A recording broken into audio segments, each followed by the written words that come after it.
வாழ்த்துக்கள். அருமையான மைச்சட்டு, அருமையான கூட்டம். ரொம்ப வருஷாச்சு இந்த அரச கோலம் மேடைக்கு வந்து. மேடையில் பின்னாடி பாத்ரூம் கட்டினதுக்கு நன்றி ப்ரோ, நன்றி. பாத்ரூம் கட்டினது நன்றி. தண்ணி வரலையே, தண்ணி வரல ப்ரோ, தண்ணி வரல.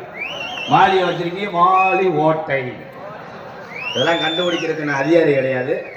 அதுலேயும் பெட்டிக்காரெல்லாம் வேண்டான்னா 2-3 கிலோ இருக்கும். எலட்சணம் தாண்ட முடியாது, கோப்பையிலே விடுவேன். மூஞ்சில முடிச்சுட்டு தான் பரிசம் போடும். இப்படி ஒரு மண்டையாடா தேன்றாட் நக்குறது மாதிரி. ஆஹா, இந்தாங்க மிஸ்டர் முட்டை போண்டா தக்கோங்க மச்சான். சாமியை நிப்பாடி விட்டு மற்ற வேலை. ஹலோ ஹலோ ஹலோ அன்னை தந்தை நான் வணங்கி, அன்னை தந்தை நான் வணங்கி, அரச போலா சின்ன கருப்பனை தான் வணங்கி,